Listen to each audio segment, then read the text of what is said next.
Hey guys, CryptoDad here again. Thanks for joining me on Saturday night live stream, live from Michigan, where you can throw out questions and I'll do my best to get them answered. We'll talk about Bitcoin. We'll talk about the news. We'll talk about altcoins. Going to move some crypto around for you guys. And as always, I'm going to do my very best to get to your questions and see if we can answer your questions here live. So a lot of exciting stuff I'm going to cover tonight.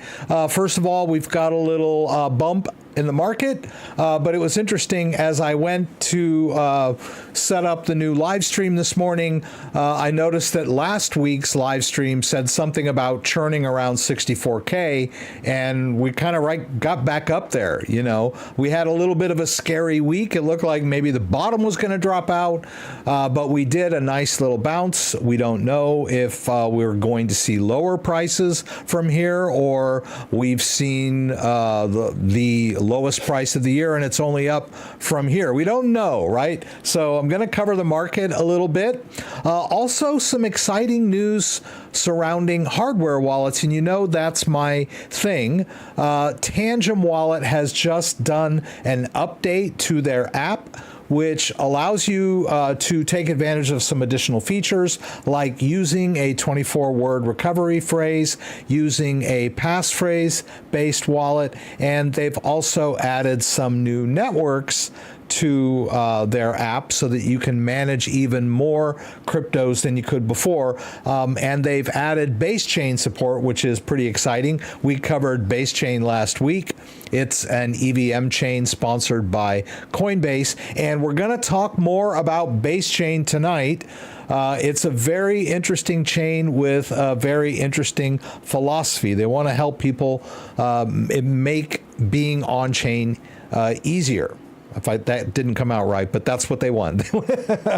And I'm going to talk about the Ledger STAX. I got an email from Ledger that the stacks will be shipping towards the end of this month, early June. I'll show you the email that I got personally. I'm in the first tier, so hopefully I'll get my stacks pretty soon, and I'll get a demo video done on the stacks, and hopefully there won't be any issues with my screen. That seemed to be what was holding them back for a while. So we'll talk about that.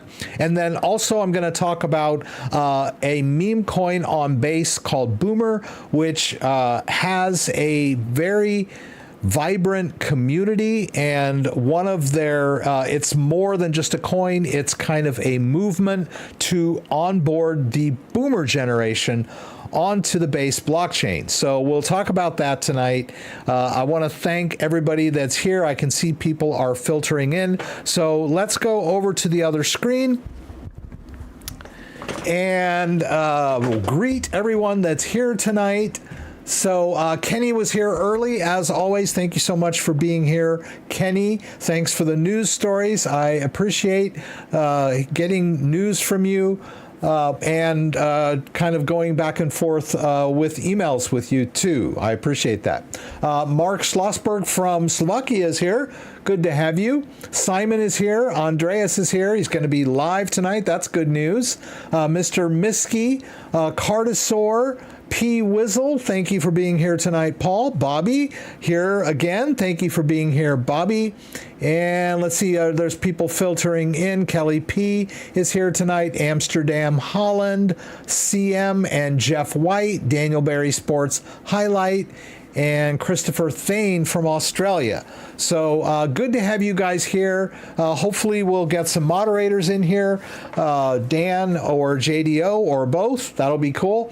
But I'll do my very best to kind of keep up with the chat, and hopefully nothing will slip through the cracks. So if you've never been in my live stream before, check out the description. There's a whole bunch of goodies down there, things that we're going to talk about, news stories that we're going to cover, and discussion topics, which I'll try to kind of focus on the new features of the Tangem app.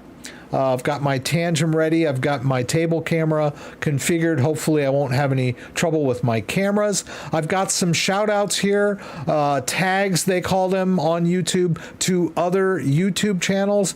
The Base channel for not that one. this one. This is the Base Network channel on YouTube. A lot of great content on there. And then, of course, the Base Boomer channel.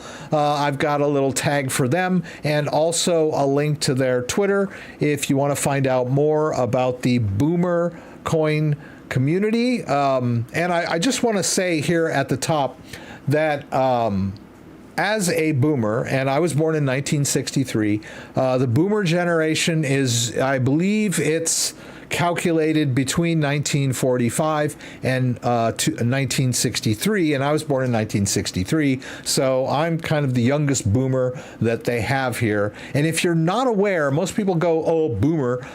It was originally, they called it baby boomers, and what happened was all the young men came home from World War II, got married and started families, and there was just an explosion of population, and that's where the term boomer comes in. It's a population boom that occurred in the United States right after World War II. So a little background there. So there's our agenda. We're going to talk about Tangem. We'll talk about the Ledger Stacks. We'll talk about Boomer Coin. I've got some affiliate links there if you want to get your hands on a Ledger Nano X BTC version orange or the Ledger Nano S Plus BTC orange version. I've got one over here. Let's see if this camera's working. Is that camera going to work for me? Yeah. There it is, the Ledger Nano S Plus. I have a Ledger Nano X, but I believe this is a black one, right? So we'll get into stuff over on the table. Whoa, there I am. It doesn't show me on the camera unless I'm sitting over there. But it looks like, oops, sorry. Oops. Everything's working tonight except me. All right, I'm just trying to get my camera straight.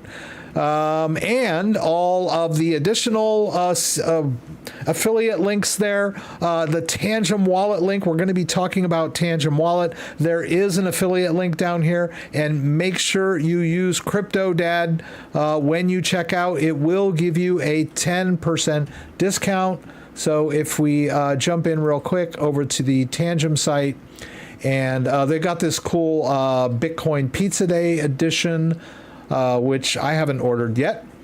Oh, that's a pre-order. Let's go back and yeah, we'll just order a wallet. I just want you to see this. If you enter CryptoDad, it has to be uppercase, all right? It has to be uppercase. I have a lot of people say, hey, your code doesn't work. It works as long as it's all uppercase, and then, whoops. Maybe if I spelled it right, it would work. There, so it applies a 10% discount. So keep that in mind. And then also I've got all of these additional affiliate links and the news stories that I'm going to talk about. I've got some shout outs here to Andreas Antonopoulos, some links to some of his videos, very common sense videos about hardware wallets. You know, that's my deal. This is stuff that I harp on with you guys all the time. I feel like your dad or your principal. Hey, Dan is here. It's good to have Dan and JDO. Good to have you both here. I appreciate it. And so let's jump into the news. Got so much to talk about tonight. Let's see what we got over here. So we got this little bump that kind of started yesterday on Friday after the U.S. jobs report, which was bad. So we had bad news, which means good news. So the bad news is that the unemployment is bad. Jobs are bad. Like less people are working, more people are looking for jobs, all that stuff, right? That's bad. But the good news is that because the job report was bad, the likelihood of rate decreases goes up. I know that's a mouthful, but everyone's waiting for the Federal Reserve to lower interest rates. And the last, they didn't do anything this month, which they haven't done anything for the last several months. And then they said, oh, you know, I don't think we're going to be able to raise or lower rates this year or whatever. That's the consensus. Well, this bad jobs report meant that, well, maybe they are going to have to lower rates, right, to improve the economy.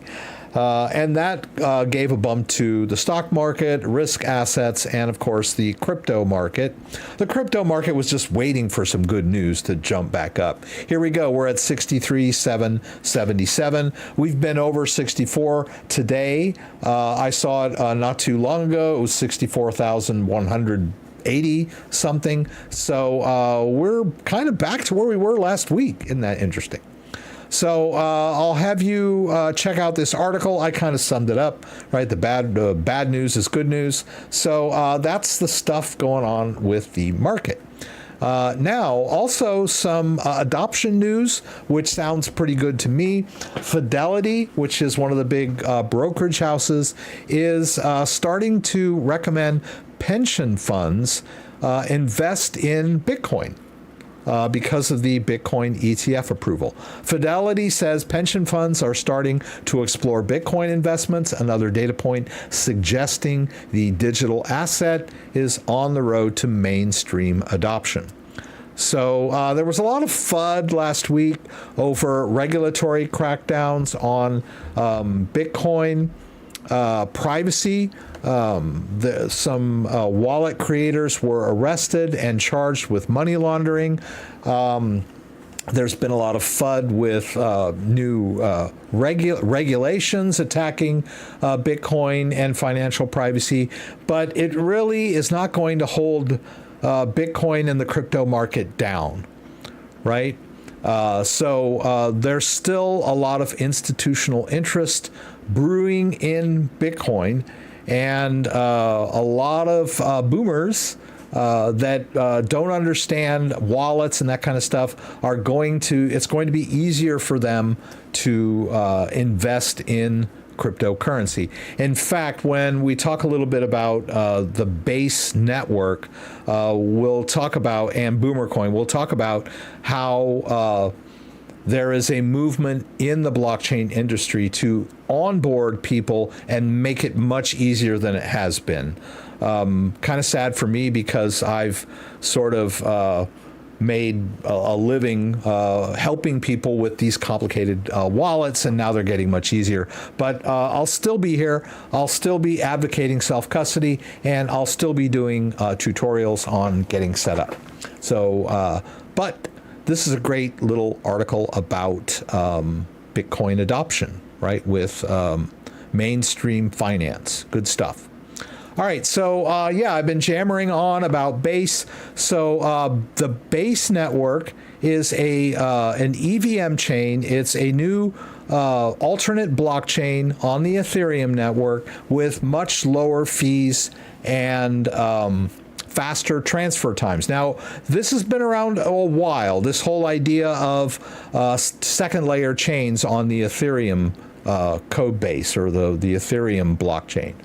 We've had Polygon, we've had Avalanche, Binance Smart Chain, Arbitrum, Optimism. I mean, we have a lot of alt chains that have faster transfers and lower fees. But Base is coming onto the scene, sponsored by Coinbase, and they're doing a lot of integration.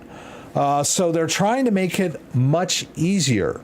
We'll talk a little bit about Coinbase's new wallet, which is not out yet, but this is big news for crypto adoption. Now, I don't know how private all of this is going to be, right? But this is utilizing blockchain. We don't know where blockchain is going to head, right?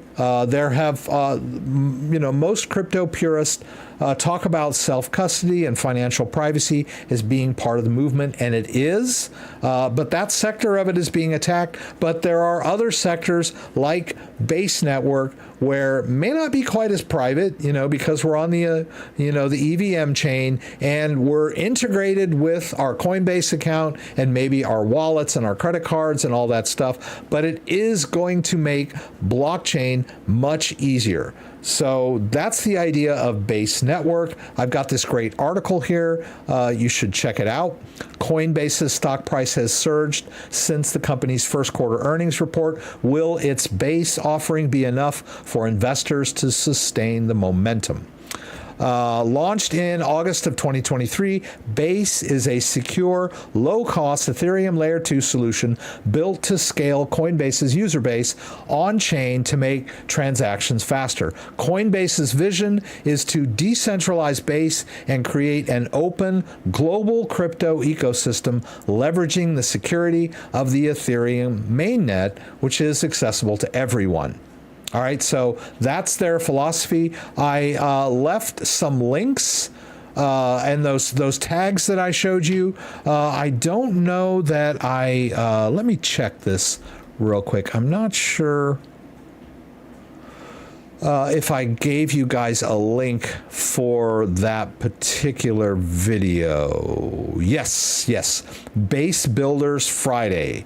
There's a link to that down in the description, and that was a live presentation from one of the Base developers. It's an hour long, but I've only watched the first 20 minutes of it, and he sort of sets up the case for Base very succinctly.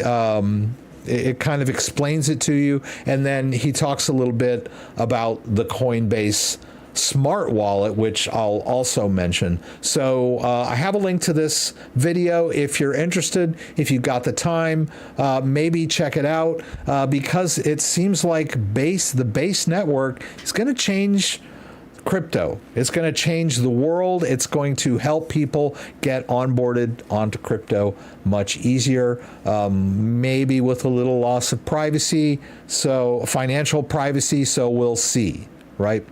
Interesting where things are going in this fast-moving world. Let's see what we got here. And like I said, this entire article is linked down below in the description. Check it out.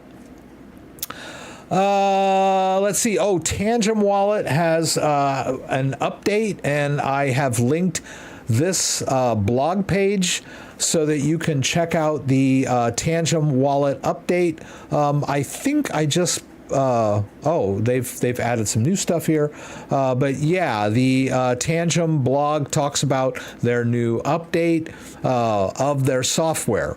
I dropped a video on how to run this update. I have auto updates on my phone, but I did sort of have to go to the App Store to this app, and then I saw the update. It was just dropped 2 days ago. So we're going to talk about the Tangem updates in a little more detail when we get into the demo section of the live stream. But I just wanted you to see the story. They've added several new chains so that you can manage these cryptocurrencies in your Tangem wallet. And they have added support for 24-word seed phrases. Now, I'm going to get on my high horse here. I know you guys have heard me rant about this before. When it comes to cryptocurrency, it's very difficult for people to wrap their head around the complexity and the immensity of these kind of numbers that we're talking about. I hear people say stuff like, oh, what if somebody accidentally gets the same seed phrase as me? That's like taking a grain of sand and throwing it out onto a beach, and then having someone that's blindfolded that didn't see where you threw it come out on the beach and look for your grain of sand. The chances of them finding your grain of sand randomly and just picking up one grain of sand are astronomical, right? You can sort of get that.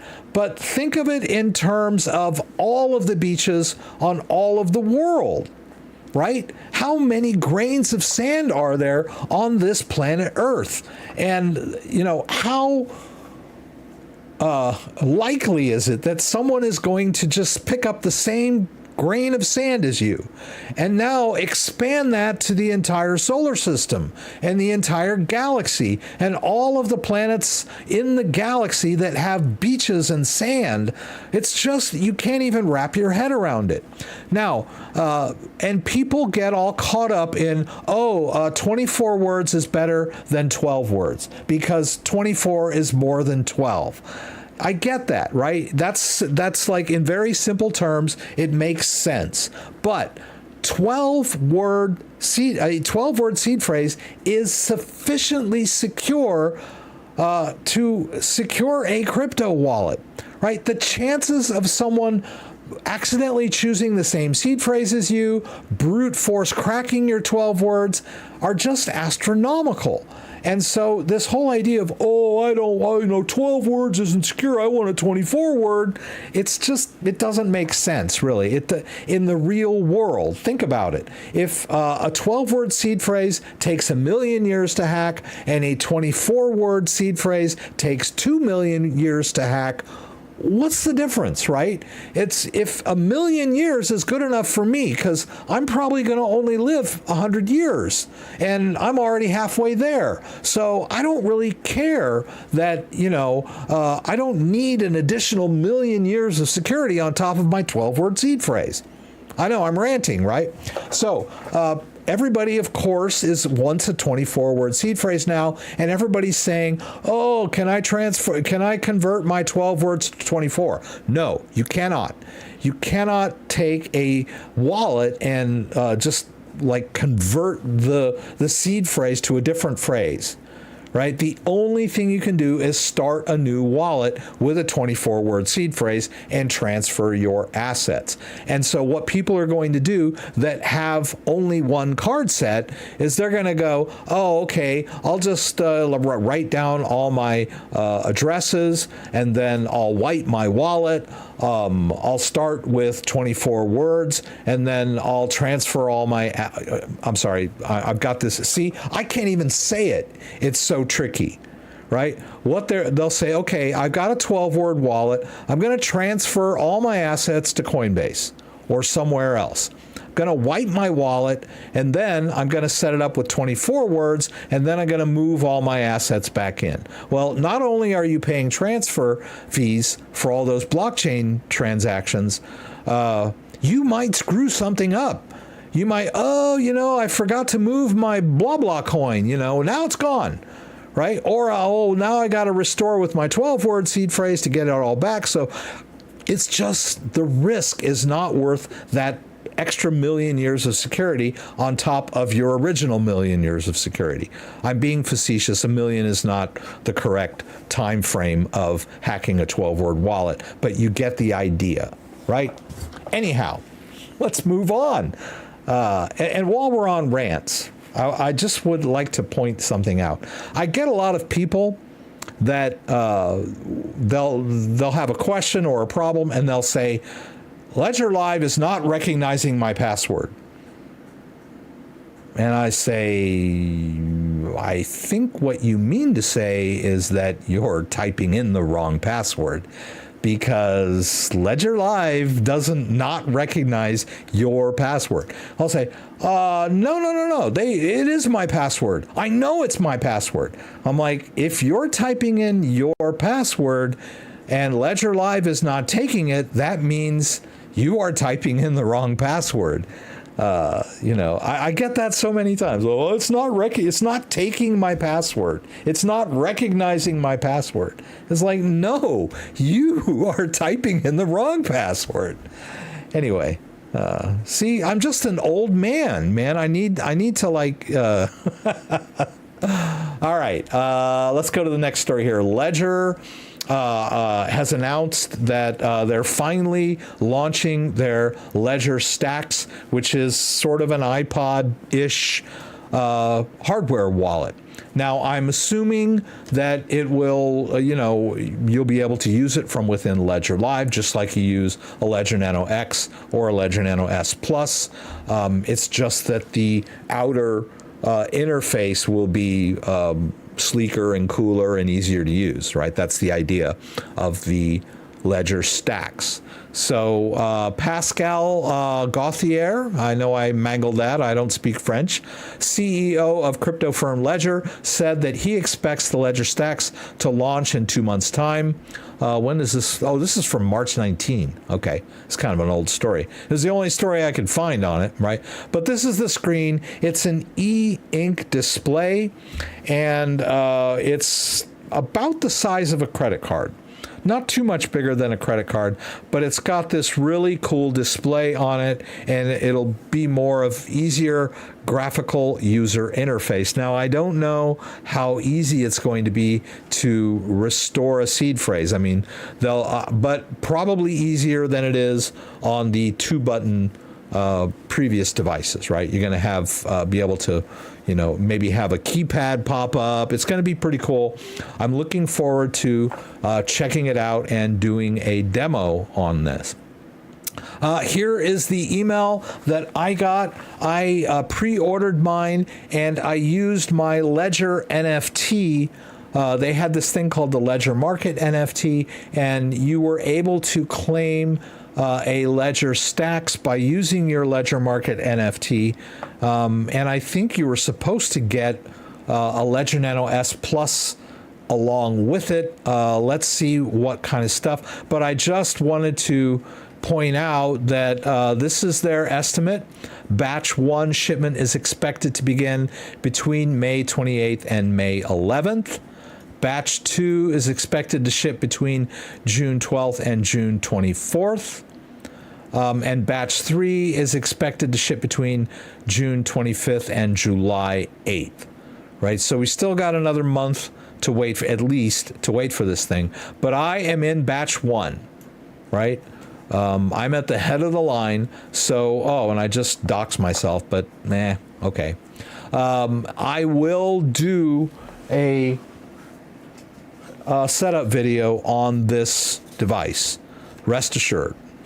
I was expecting to do one back in 2023, but it was not to be. So here we are. Oh, interesting thing about this article, it says after months of delays. It was like a year. It should have said after over a year of delays, because I pre-ordered this thing in like November of 22. So November of 23 was 1 year. And here we are. It's not shipping until May, which is another 6 months on top of that year. So it's been a year and a half. Now, they did originally say that it was supposed to ship, I believe the original estimate was March of 2023, but even that is more than a year. So yeah, it's not been just months. It's been over a year of delays. Incredible, but we'll see.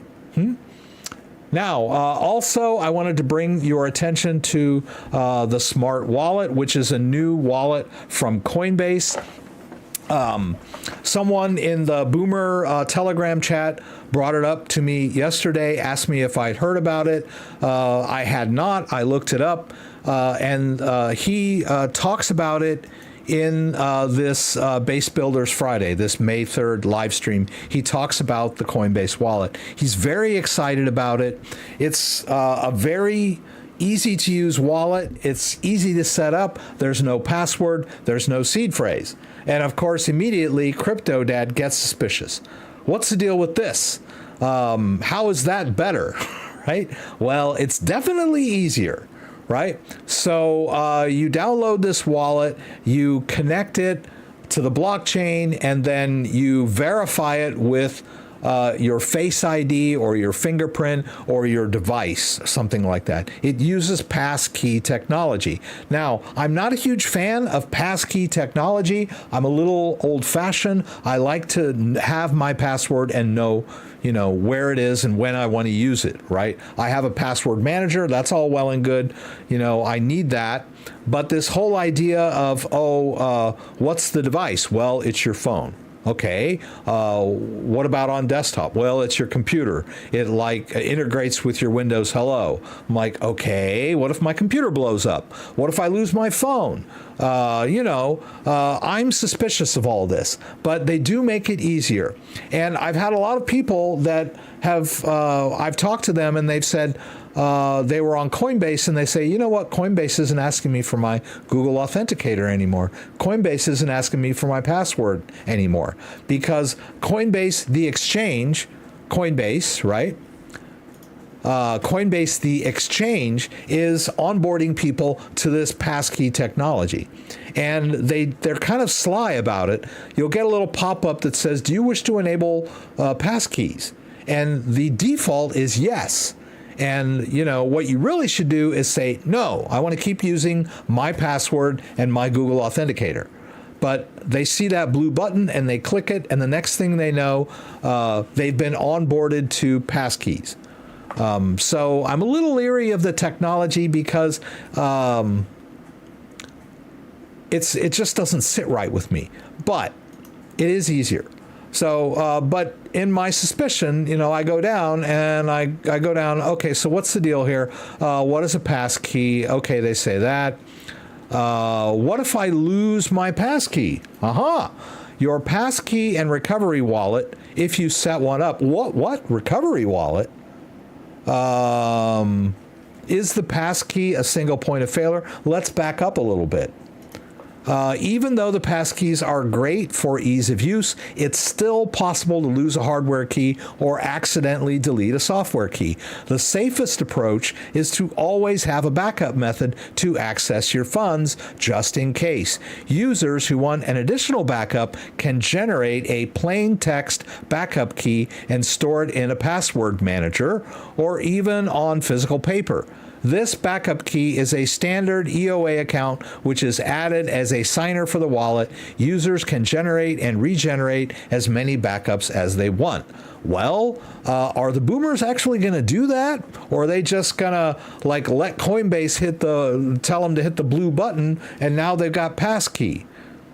So that's why I don't trust it. And okay, if I lose my passkey and I can use my backup, okay, we're backing stuff up again, right? Wouldn't it make sense to just do a regular wallet and write down your backup seed, store it in a safe place, like, you know, a real crypto user?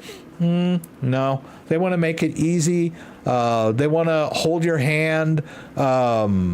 You know, just click a button and your wallet's set up and, you know, off you go. And then, you know, you have a house fire and your computer gets destroyed and you've lost all your crypto, right? Because you didn't have a backup, because you didn't know about backups, because you didn't, like, check, you know, all the fine print. Anyhow, I will, when this thing is available, I will, of course, do a demo setup. We'll check it out, and I will stress the whole backup thing.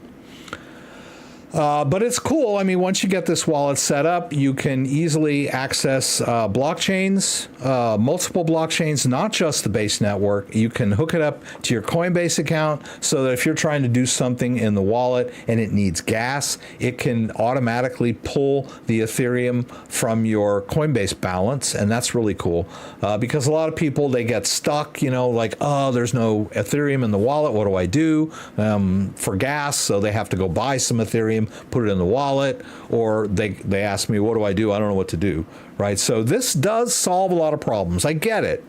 But still, good crypto self-custody is personal responsibility. So we're kind of moving away from the personal responsibility into the hand-holding, you know, easy peasy kind of stuff. But I get it. People need that. Right? So pros and cons on all of this. All right, that's it. I did want to talk about Boomer Coin. Let's see where we are. Let's go to their Twitter, if I can find it. Oh, there it was right there. Okay, let's go back here. Yeah. So this is a meme coin on the Base network, right? And I've done a few videos this week on how to buy Boomer coin on Base. They're just like tutorial videos. I discovered this coin because I have been using the Rabby wallet to trade on the Base network, and meme coins are hot right now. I stumbled onto this coin and was intrigued by their mission, right? There aren't a whole bunch of coins with missions, and they want to onboard the next 10 million boomers. So there is a community component to this coin. there is a educational component to this coin in addition to the meme stuff. And it's interesting because I'm even though I'm the youngest boomer around there, I still really just don't get memes, right? I can't wrap my head around memes. I had to have my kids explain memes to me. But after like listening in their Telegram group and some of their Twitter spaces, I finally started to understand what memes are and what meme coins are all about. And it's like churning out artwork that will help people engage and relate, right? But of course, my thing with this community is the educational aspect. So I've been in there, in Telegram with them, talking about how I can contribute to the educational component of this community.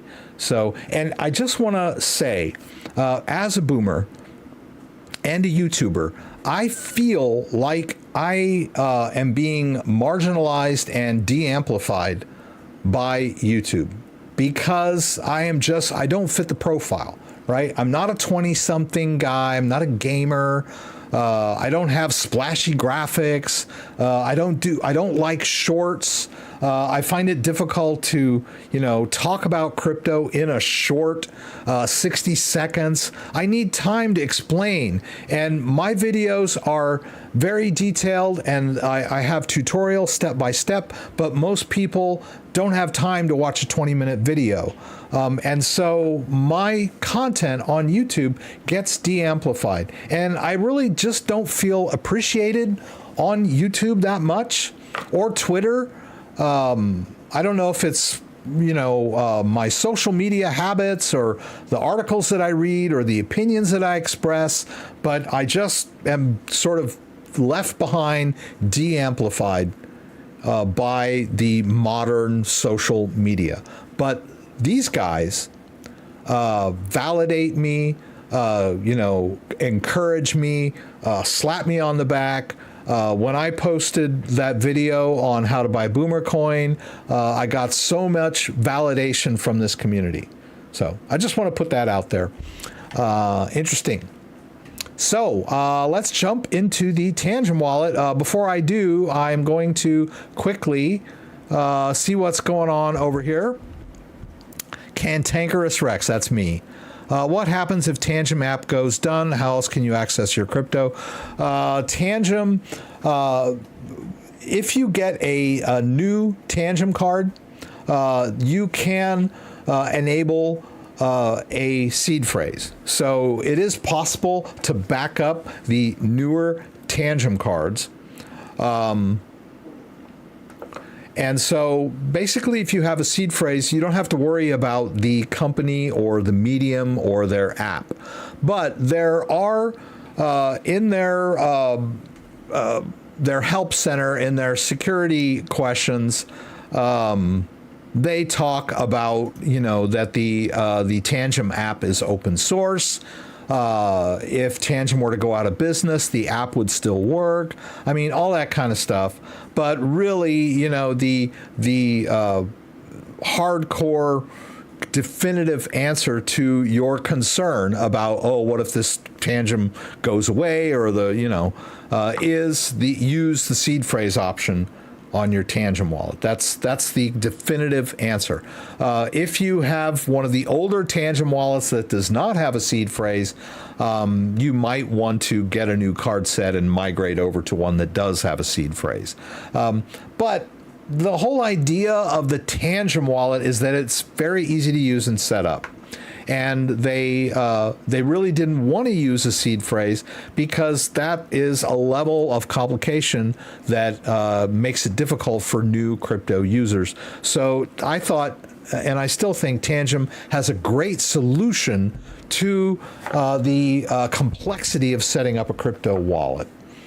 Right. But of course, everybody, what if I lose my wallet? What if the company goes out of business? Everybody's a skeptic when it comes to crypto, right? They don't worry about their bank, they don't worry about, I don't know. It's just people's mindset. They're so trusting of everything else in life. Well, I heard it on the news. I saw it on a video. I went to the bank. My money's safe in the bank. All that stuff that people implicitly trust. But then when it comes to crypto, all of a sudden, everybody's a big skeptic. What if? Well, okay, you have finally been revealed to a world where you are totally in charge of your own finances, your own money. This is new money. It's blockchain technology. But the catch is you are totally responsible for it, right? And then people don't want to, what if, right? You have total control, right? You make your own decisions. You make your own risk assessments, right? You don't rely on anything. But like I said, they have a whole discussion here about what happens if Tangem goes out of business or the app disappears or all that stuff. But the short answer is use the seed phrase option. Seed phrases will be around for hundreds, maybe thousands of years, and they're compatible with a multitude of other crypto wallets, right? As long as you have a 12 or 24 word seed phrase, you're golden. You're not going to lose anything. Doesn't matter, if you step on your hardware wallet or your dog chews it up, or whatever. Your crypto is not on that device anyway. Your crypto is on the blockchain, so the wallet doesn't matter. The private key matters, and your seed phrase is a English readable representation of your private key, and that can be used to restore to other wallets or another Tangem wallet. If you lose your Tangem wallet, you can go buy another one, right? If you lose your ledger, you can go buy another device and restore using your seed phrase. So don't think in terms of all my crypto's on this piece of plastic. That's not accurate, right? Your crypto is on the blockchain. Your backup phrase is your backup in case something happens to your little piece of plastic. All right. I guess we're going to do something now. Are we going to do something? Oh, I was going to check up in the smart wallet for the less intelligent, less interested. Yes. That's funny, Linda. Yeah, that's right. Yeah, they call it smart. It's for dumb people. Well, in a nutshell, right? Or lazy people. Lionel, any suggestions on how to self-custody RGB-lit? It seems most common hardware wallets don't support for the chain. Maybe the new Tangem does. Didn't notice anything about RGB-lit chain when I did my video, and I did all of the, I went through all of the new chains, and so I didn't see this one. All right, so looks like a new crypto. We go to their website and see if there's any kind of wallets for it. This is kind of weird. Okay. Power of payment. Get funded. I don't see a wallet at all. Most of new crypto has some kind of wallet, whether it's a desktop-based wallet or a standalone wallet of some kind. But they, over time, will integrate some type of wallet support, right? Whether it's a hardware wallet or they come out with their own blockchain-based wallet or desktop-based or phone-based, I don't know. But it's weird, when I go to their website, I don't see any information about how to custody this coin. Yeah. RGB events, and their website won't scroll. Oh, there it is. Okay. This thing won't scroll, but this does. Okay, so I can go down here, build. Yeah, they got Discord. They got this, they got that, but they don't have a wallet. Okay, yeah. I don't know. It looks kind of like maybe not quite brought to fruition yet. It seems kind of new. I don't know where you can buy it, right? You can go to markets. right? And it doesn't look like you can buy it on Coinbase or any mainstream US. So, you know, a coin like this that's only available on foreign exchanges, just pretty much getting started, right? So I would just kind of keep checking their website for some kind of wallet support eventually, right? Yeah, new stuff, right? Okay, let's see who else there. Diarrhea Gun, good sir, Boomer Coin does not have its liquidity locked. Yeah, oh, I forgot to mention Boomer Coin has a story behind it. They got rug pulled by the original developer, and a bunch of them came in and sort of rescued the coin, locked the original developer out, hired some new people, and it's community oriented. It's an interesting story, but I'm going to kind of try to get off that subject. Marina, I'm a boomer myself and I love your content. You've been teaching me for 10 years now. Thank you, Matrina. I appreciate that, Martrina. Adams Electric Universe, the CryptoDad. Will you be able to use Base to move crypto from Coinbase to Trezor for self-custody? Yes. Let's take a look real quick here, just to let you know. The RGB wallet can handle Base, and then you can connect a hardware wallet. RGB wallet is compatible with a lot of different hardware wallets, including the Trezor, and the Trezor has EVM support. So if you create a, you know, the standalone wallet is just browser based, but when you connect a hardware wallet, you have in effect made this wallet, this RGB wallet, a hardware based wallet, right? It is now a hardware wallet. It's super safe and secure. So it has compatibility with Ledger and Trezor and a bunch of other hardware wallets. And so you wouldn't use Base in Trezor Suite. You would use Base with a third-party wallet like RGB, Coinbase Wallet, or MetaMask, right? MetaMask has Trezor support. I'm not sure about Coinbase Wallet, but yeah, definitely when you want to use your hardware device, you'll look for compatibility. And people get weird about it. You know, I have people criticize me. How dare you connect your hardware wallet to MetaMask? That's a hot wallet. You just made your hardware wallet hot. No, it was actually, you need to reverse that. You took a hot wallet, MetaMask, and you made it a cold wallet by connecting your hardware device. Be it a Ledger or a Trezor or a Keystone or whatever it is, right? You have added hardware support to an existing hardware a hot wallet, and made it cold, right? You've just made your hot wallet cold by using your device, right? You're not putting your device at risk by connecting it to a hot wallet. You're increasing the security of the hot wallet by connecting your hardware device to it. And people think, oh, well, that's risky. I should just use Ledger Live, or I should just use Trezor Suite. Well, guess what? When the Ledger and the Trezors originally came out, they did not have any native software. They were only compatible with third-party wallets that had support for them.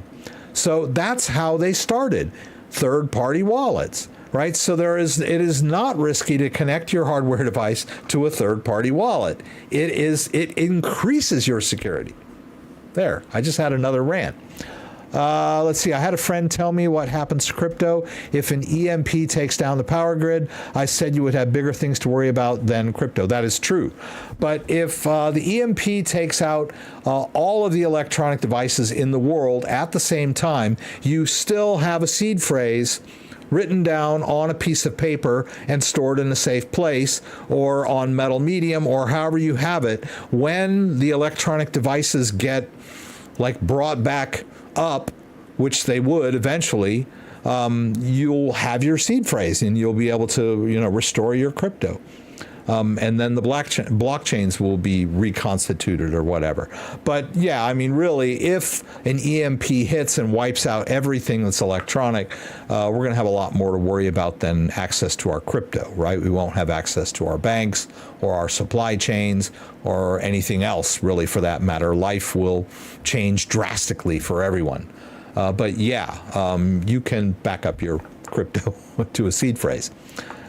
This is weird old crypto R. Yeah. What is it worth? Let's see. Here we go. What is it worth? I think Arweave made Forbes zombie list. Okay. Yeah. I don't know anything about the coin. My focus is always on self-custody.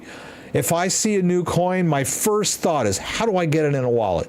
That should be your first thought. How do I get it in a wallet? And so that was a great question that you asked. How do I, how are there any wallets compatible with this Arweave thing? Always should be your first question when dealing with a new crypto. Tried to explain crypto to my 75-year-old parents. Disaster.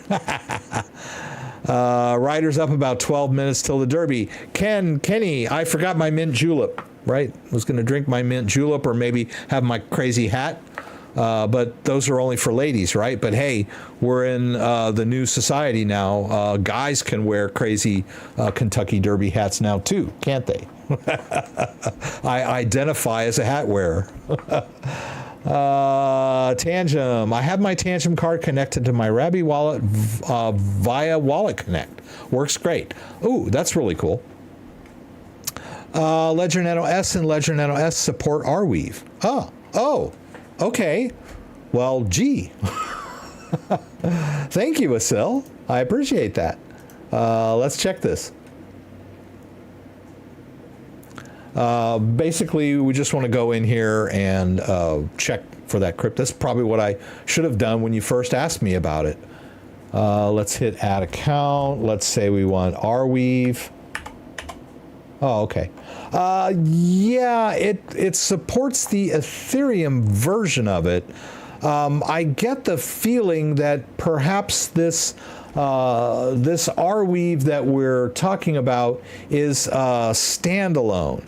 I didn't, when I looked here, maybe I just missed it, but when we looked up Arweave, I did not see an Ethereum smart contract. So it may have originally been an ERC20 token and has now migrated to its own blockchain. So, or it could be an ERC20 token. I could be wrong, but I didn't see any indication on the CoinGecko page that it was an ERC20 token. If it were an ERC20 token, then it would have a contract address for Ethereum, right? So this, and Ledger Live is kind of notorious for this. They'll have like the Ethereum version of coins like Theta. The older Theta on the Ethereum blockchain and stuff like that. So, but not the standalone mainnet for a lot of coins. So keep that in mind if you want to set up this Arweave account, and maybe it doesn't hurt to set up an empty account in your Ethereum wallet, and then maybe try to do a withdrawal of a little bit of your Arweave from Binance or wherever you bought it onto this account and see if it shows up. If it shows up, great. I don't have access to any of these markets, right? They're all U.S., non-U.S. based markets that I can see. I could be wrong. And so when you go to withdraw a coin, they'll generally tell you what networks are available for your withdrawal. So if it says, okay, you can withdraw your coin on the Ethereum network, then poof, more power to you. Stick it in your Ethereum wallet. But when I originally looked at this, it did not jump out to me as an ERC20 token. I could be wrong, right? I'm just coming at it cold. A diarrhea gun is fudding. Educate yourself by referring to the Boomer YouTube channel about the contract review. The Boomer liquidity locked and burned forever. Safe. Yes. Yeah, there are a lot of fudders even in the YouTube videos that I did concerning Boomer. No coin, every coin has its risks. It's at the mercy of the market. there's all kinds of copy coins and scammers out there. So yeah, no coin is without some risk, right? We all know this. We all there's a disclaimer in the description of this video. All of this stuff I'm talking about, you have to take with a grain of salt and do your own research. That's what crypto is all about. All right, let's. Geez, I should be doing something. Let's go over here to the table demo. And it worked. Good. Let me make sure that I don't have echo. Yeah, I switched over to this a couple weeks back, and this overhead camera had its mic on, and I was getting like a feedback echo. So I'll try not to do that again. So let's see. Where are my cards? Right. So we got. I don't know that. Oh, echoes interrupting me.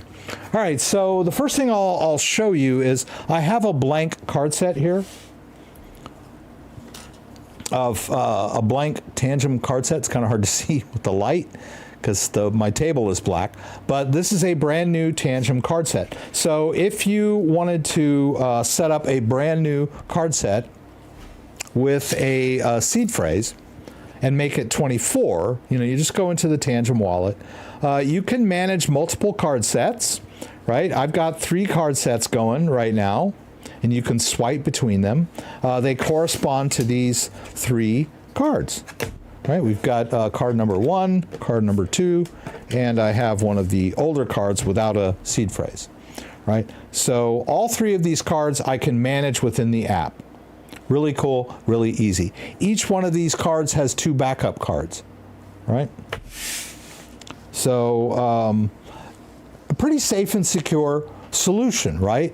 In the old days, oh, what if I lose all 3 cards? Well, okay, if you lose all 3 cards, you lose all your crypto, period.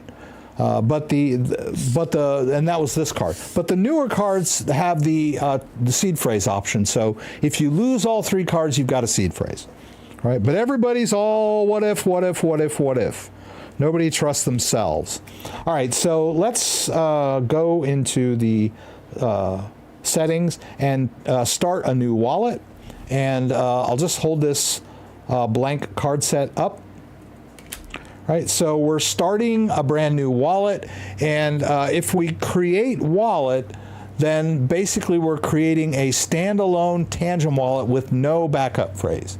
Right? Only based on the 3 cards. So make sure you don't lose all 3 cards. It's not that difficult to not lose 3 cards. I don't know what it is about people when they're confronted with their responsibility, and their first thing is, what if I lose all 3 cards? I'm like, why is that your first thought? Like, how about I'll make sure not to lose these 3 cards, right? Anyway. I'm ranting again. All right, but the other options down here gives us a couple of newer options that weren't there before. So the first one is let's use a seed phrase, right? We can generate a seed phrase, and they'll give us 12 words or 24. Oh, this mic is kind of in my way here. It's still in my way here. All right. Hopefully I didn't mute it. Okay, there. I got some room for my hand now. We can choose 24 words, right? And we can use 24 words and then continue and then go through the rest of the setup with the cards just like we did before. And then now we've got a brand new card set with a 24-word seed phrase. So if you you feel you want that extra million years of security on top of your original million years, then go with that 24-word seed phrase. But you cannot convert an existing card set, right? None of these 3 cards, these 3 wallets, I cannot convert to 24-word backup phrases. They already have backup phrases. They're 12-word backup phrases.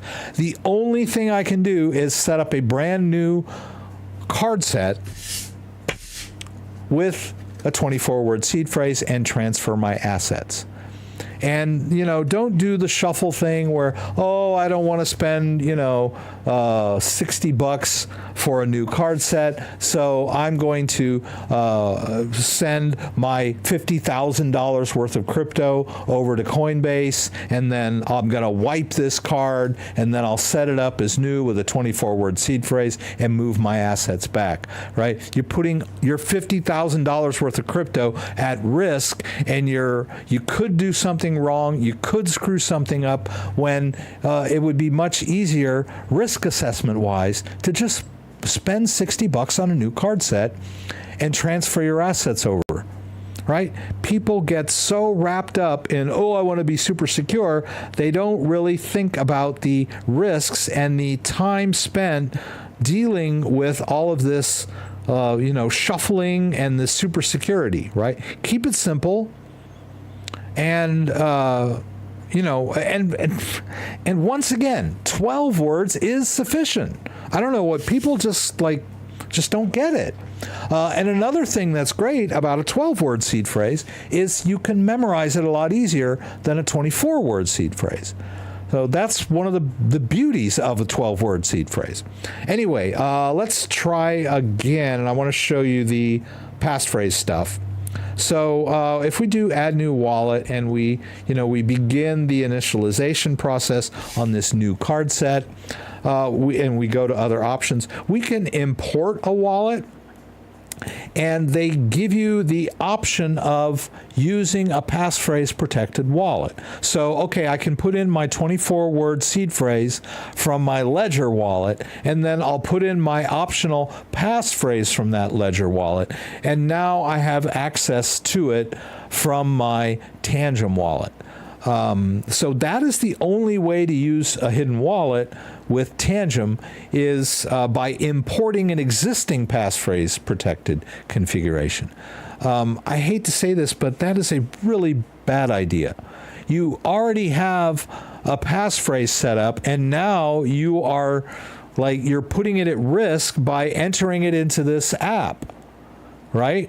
You could screw something up, and then even if you successfully import it without revealing it or without screwing it up, now you have direct access to a passphrase protected wallet that really should be difficult to get to, right?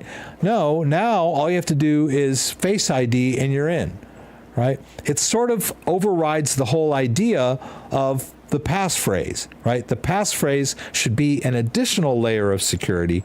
You shouldn't short circuit it onto a Tangem wallet. Now, if Tangem will add passphrase support to a wallet from scratch that requires you to enter the passphrase whenever you access it, that's a completely different story. But as it stands, the only support they have now is for importing existing ones. Here, I'll show you. Well, let's go back over here. Let me find that blog post.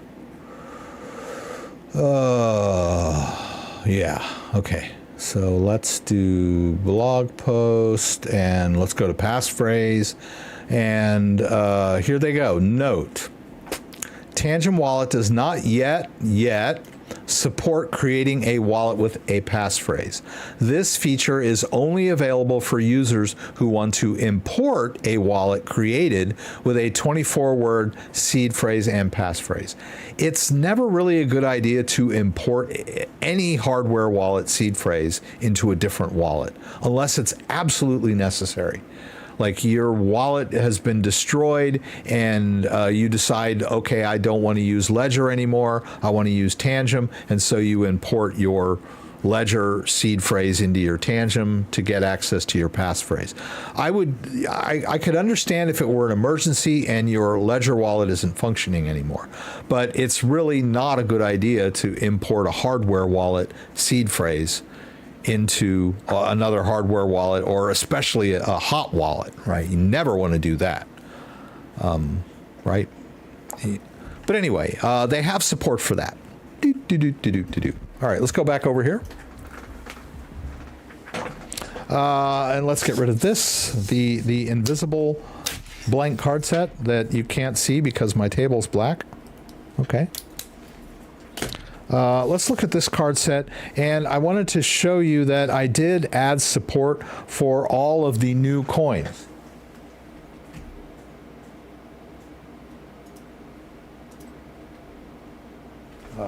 I just needed to pull it up there so I can access them. So they have support for Moonbeam. If we go into US dollar, if we go into manage tokens and then go into our US dollar coin, you can see that I've enabled support for Moonbeam, Polygon, ZK EVM, Base Network, ZK Sync, ERA. These are the new EVM chains that are being supported in Tangem. And remember, I've linked their blog post down in the description of this video if you want to read more about the new blockchains that they support. They also added support for Moon River, which is a standalone main chain that you can enable support for, and Playbowl Games. I had someone asking me about this. I guess they call it Playbowl. It's Playa 3ULL, and I guess that's kind of, but there's the icon has a bull on it, so I'm assuming that you pronounce this thing Playable, but what do I know? I've never messed with this coin, but they have support for it now. And then they also have support for Flare. All right, that's the Flare main chain. And then they have support for this coin that I've never heard about, Taraxa. I don't think I got it right. There it is. Taraxa. Okay. So you can enable support for that, or Ethereum chain support for that. So, I noticed, and you can see here that I put some base US dollar coin in here. So this US dollar coin is on the Base network. And notice here, if we look at the coins that I have, I've got some US dollar coin on the Polygon chain. I've got some US dollar coin on the Moonbeam chain.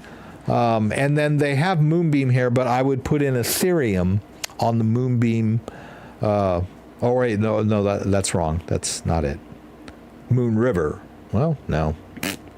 I don't know. It's weird the way they're managing this coins, but and then I've got some U.S. dollar coin on the Polygon chain. When I enable Base support, they put this token in here called Base. There is no token called Base. There's Ethereum on the Base network. So instead of just calling it Ethereum with a little Base icon, they just call it Base. And you can see that the price of Base is the same price as Ethereum.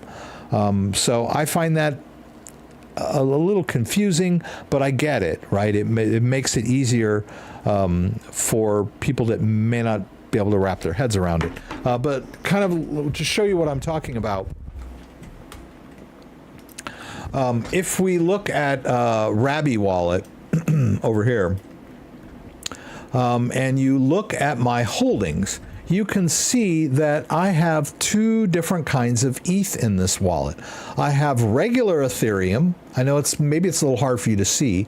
And I have Base Ethereum, or Ethereum on the Base network. And so the way RGB manages it is that they call it ETH, but they put a different icon on there so you can like figure out which is which, right? But over in the Tangem wallet, they call it Base token. Okay. Well, that's all well and good.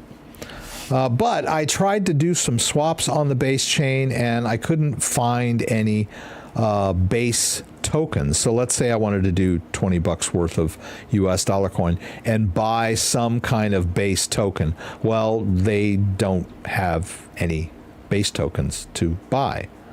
The only functionality that I can see is that you can swap between their base and their US dollar coin base, which is fine.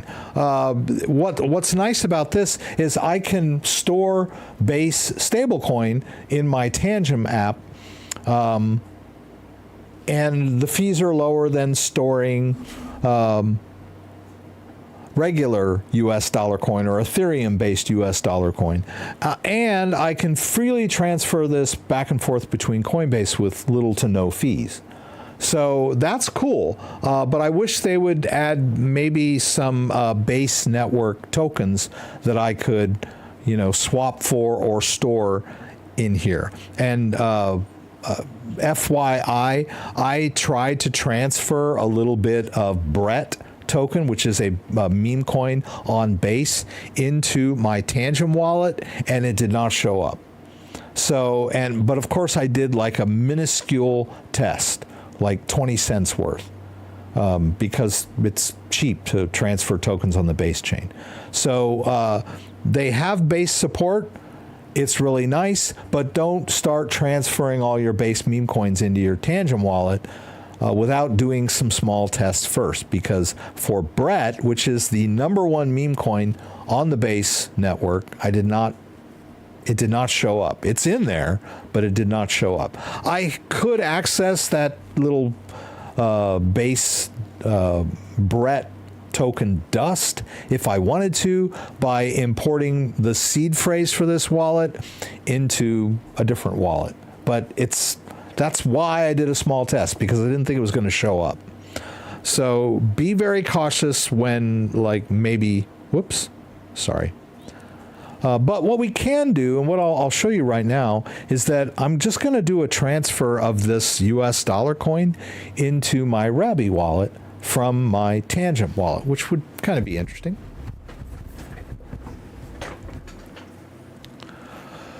Let's go back over here.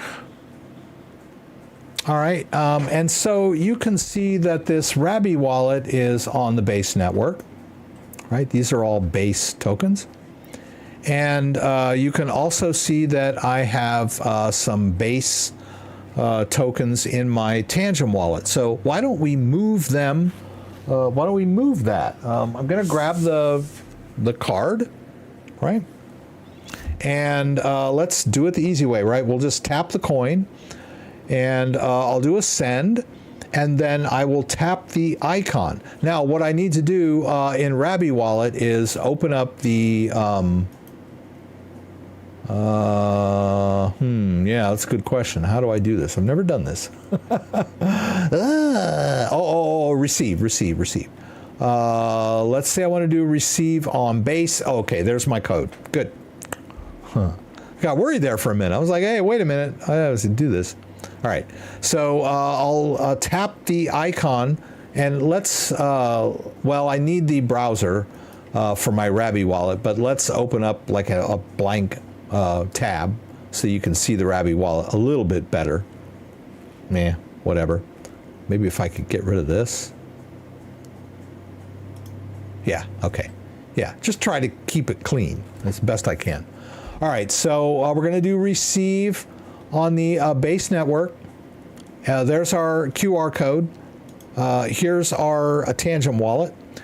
There is a little icon in the top of the Tangem app that has a little QR code icon. I'll tap that. It's going to open up my camera. Let's just scan that code in, and boom, there you go. I've got my address loaded. How much do I want to send? Let's just send it all. Maximum amount. If you've got like $5,000 worth of US dollar coin and you've never done this before, please do small tests first, right? It's just common sense. Let's see, I'm going to do send, and it does my Face ID, and it wants me to raise the card to the back of the phone. This is the hardware verification, right? We'll put it to the back. Boom, there it goes. success, right? And then now that US dollar coin should show up in this wallet as base token or base US dollar coin. Let's see here. It should be down. Oh, there it is. It came in already, right? So base is very fast, very cool. And we just managed to do a quick transfer from Tangem into my Rabby wallet within seconds. Actually, cool stuff. Let's see here. Let's see. JDO, there are times that FUD is right. CFTX, Celsius, 3 Arrows, Block 5, Voyager, Fail Bridges, Luna, etc. FUD can save your behind if you don't just ignore it as your first reaction. Yeah, that's wise advice, JDO. I've been in a lot of discussions. Self-custody has a lot of facets to it. There are a lot of scams out there that should be ignored right away. First reaction, right? Oh, that's a scam. I get that. But there are a lot of like legitimate things that people are very quick to react, oh, that's a scam, when it's legitimate.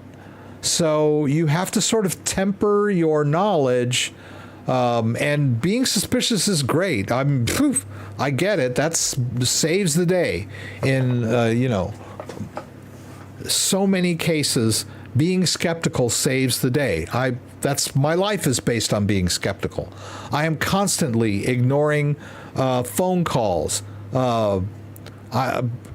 text messages, junk mail, scam emails. I mean, it's just my modus operandi on a daily basis. Is I'm ignoring scams all the livelong day. But you do have to be aware that there are things that may not be scams that with a little bit of healthy research might be opportunities. For example, there are a lot of airdrops on Solflare that are legitimate, like this one here, Cats in a Dog's World. That was airdropped to the entire Solflare community. I'm sorry, the Solana community. Let's switch over to Alex's wallet. Alex has $222.22 or 0.22 Cat in a Dog's World meme coins. You know why he has that? Because that was the original amount that was airdropped into his wallet. And now it's worth $109.89. That was free money. And so, but really all you had to do was, okay, what is this thing? Cat in a Dog's World. Whoops, pardon me. Go to the CoinGecko page, check it out, go check out their website, and hey, check it out. We are airdropping these coins to the community, right? 10% airdrop to the Solana community. So it took me like 2 minutes of a little bit of research to realize, hey, this is a legitimate project.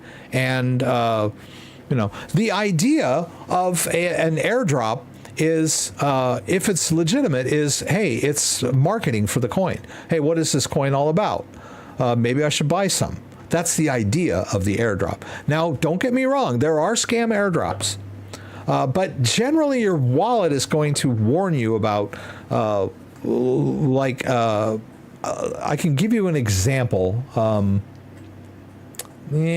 don't want to go into it because it'll scare people, but there was a coin that was airdropped into one of my wallets, and when I tried to trade for it, I was getting all kinds of warnings saying that, this is not kosher. I was getting warnings from MetaMask. I was getting warnings from Rabby. They were just telling me that don't do this, right? This is this is not a legitimate coin. This is some kind of scam. The alerts came up, right? But generally, a coin in your wallet is not a risk. It's these airdrops that are risky because what happens with these airdrops is people will fall for the website that they're being directed to, right? It says go to this website, slurfdrop.com, to claim your airdrop. That's where you fall into bad luck, right? Because it's the malicious websites that can drain your wallet, right? Here's another one, bom-get.nfly.app, right? So they want me to go to this website, and that's where people are running into trouble. They're getting sucked in. They think they're going to get something for free, and they click these links, they connect their wallet, and then they get their wallet drained, right? But just having a token show up in your wallet is not really a risk in most cases. Actually, the majority of cases. There are a lot of airdrops on the meme coin airdrops on the Solana chain. Some of them are worthless, some of them are not. Same with Rabby. There's all kinds of meme coin drops in Rabby that just kind of show up in your wallet. So check it, do your research, like look up the coin. Sometimes they're not on CoinGecko yet. There are other places where you can kind of do a little research on these coins. Most of them are worthless, but doesn't mean they're outright scams just because they showed up in your wallet. I see there's a question down here. First Lady. Okay. It's an honor to have you.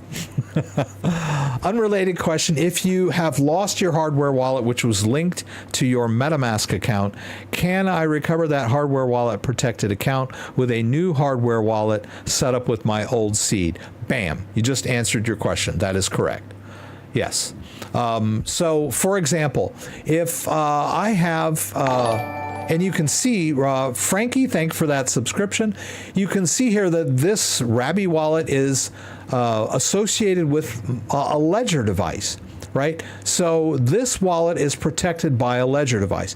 Now, if I lose that Ledger device, all I have to do is get another Ledger device, do a restore from my 24-word backup phrase, and then I can connect that device back to Rabby, and it will work just like the original did, because mathematically it's the exact same device as far as Rabby is concerned. The same holds true in Ledger. A lot of people, when they lose their Ledger device, they need to get their Ledger device restored. Horsey, thanks for that subscription. They will set up a new Ledger. They will do the restore from their seed phrase, and then for some reason they think they need to reset their Ledger Live. They don't, right? Ledger Live is already set up. All it's waiting for you to connect your device. If you have a restored device, Ledger Live will just think it's the same one that set up the account, because mathematically it is, right? And you can do mirror backups too.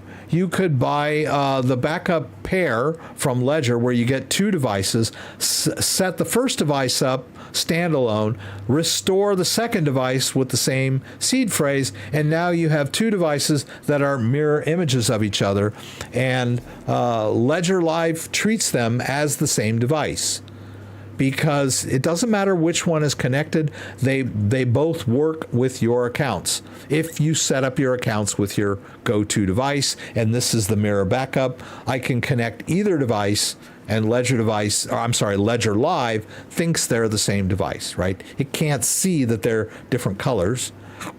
It just reads the mathematical properties of the public information that gets exported, right? And the private key will work to authorize transactions. So there's no need to wipe your Ledger Live. There's no need to wipe your Rabby if your wallet, your hardware device gets lost, destroyed, stolen, whatever. Just use your seed phrase to do the restore, and you're back in business.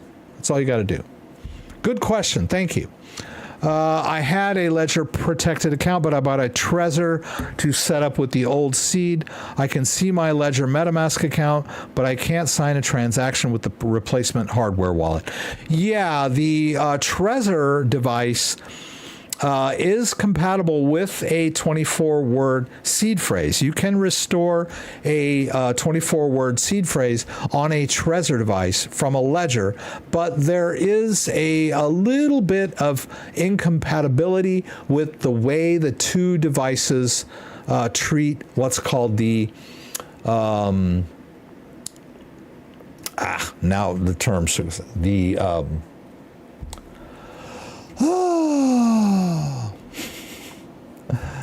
you got me.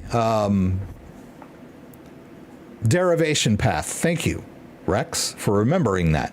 The way that the Ledger device and the Trezor device treat the derivation path is slightly different. I did a video on that. Let's do this. Trezor. So I did a video on importing a seed phrase. Let me see here. Yeah.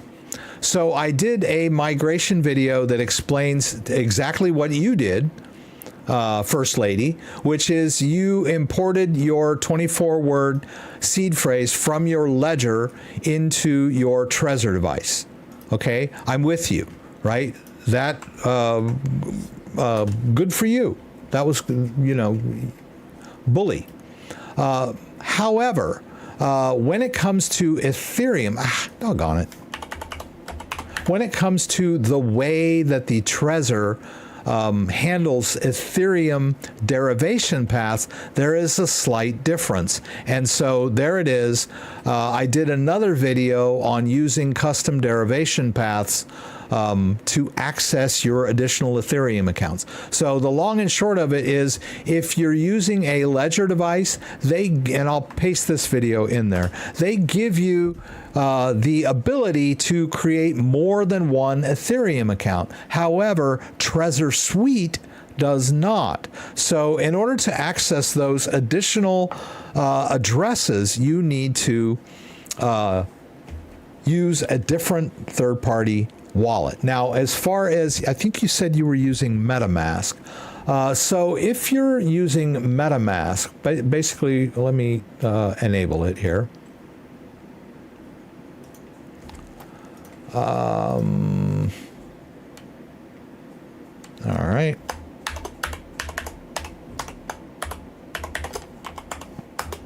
Whoops. Sorry.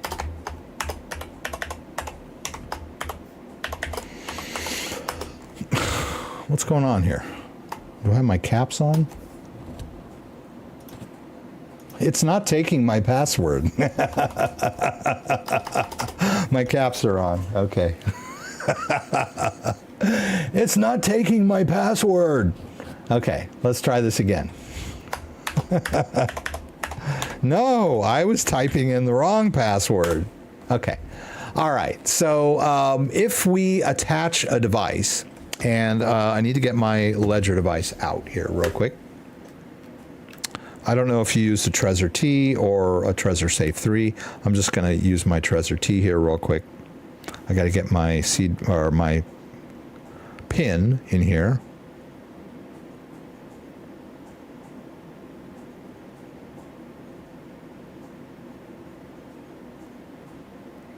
Okay, we're good to go.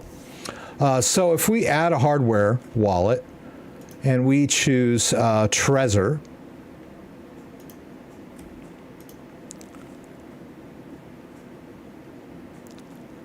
yeah, let's export. Let's do standard. It should give me, okay, see here, there's more than one derived address on your Trezor device possible. So usually you would see this in MetaMask. You would see, oh, wait a minute, this the base account or the first listed derivated or address is empty, but I see that number 2 has a balance. So you need to make sure that you bring in number 2 if it has a balance, and then you should be able to access whatever crypto you had on the ledger device when you're dealing with MetaMask. So perhaps you could reconnect your Trezor device again and then like double check to make sure that that missing, and it's not going to show up if it was like Polygon or Base or something else, right? The only, it's showing up as 0 Ethereum, even though I know there are some other EVM tokens in there, right? So you might want to just double check these other addresses and you'll have access to those. And then you can see here that MetaMask is telling me, okay, you've got a Trezor 1 account and you've got a Trezor 2 account. They're both on the same Trezor. They're just different derived addresses, right? So you have to kind of poke around a little bit. But those 2 videos that I linked down there will kind of explain the situation, right? It's weird. Yeah. Can I have a ledger and use a Tangem as a mirror device? Not really recommended. It is possible. So in other words, I showed you earlier that if we wanted to set up a new Tangem device, oh, where is that? What did I do with that?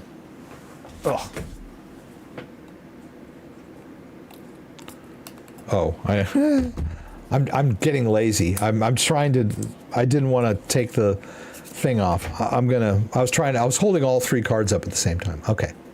All right, good. One card.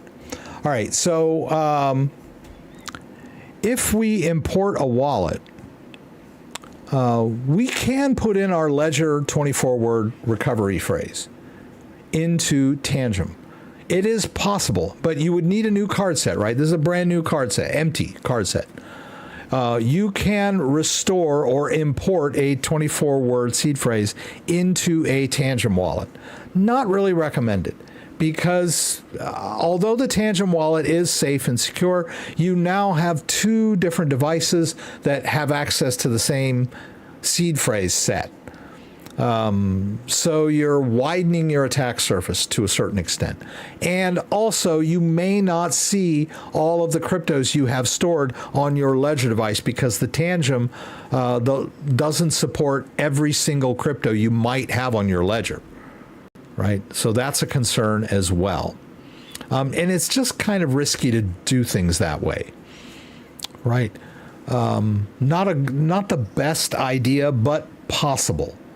But it's not going to be seamless in any way or form. Like I said, you may, I don't know how many cryptos you have on your Ledger device. If it's only Bitcoin, then yeah, it would be, it might make sense to have access to that Bitcoin on your Tangem so that you can be out and about. But I wouldn't want to have my go-to Bitcoin account on a Tangem card that I might be carrying in public. People have said, oh, don't carry your Tangem around, you might get mugged, and they'll force you to unlock your phone. They'll tie you to a chair, hold the phone up to your face, unlock your phone, access your Tangem wallet and steal your crypto. That would have to be a pretty sophisticated mugger. Most muggers on the street are probably just going to steal your wallet and your phone. And if your Tangem card is in your wallet, they really won't know what to do with it. And at that point, it'll be too late because they won't have access to your biometrics anymore.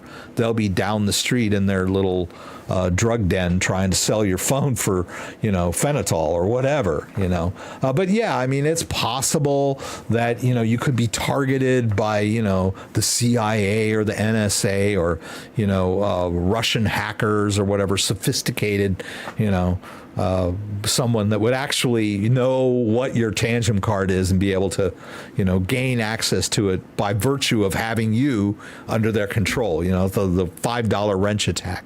So I don't know that I would want to import my 10 Bitcoins that I'm storing on my ledger into my mobile Tangem card that I'm going to carry around with me.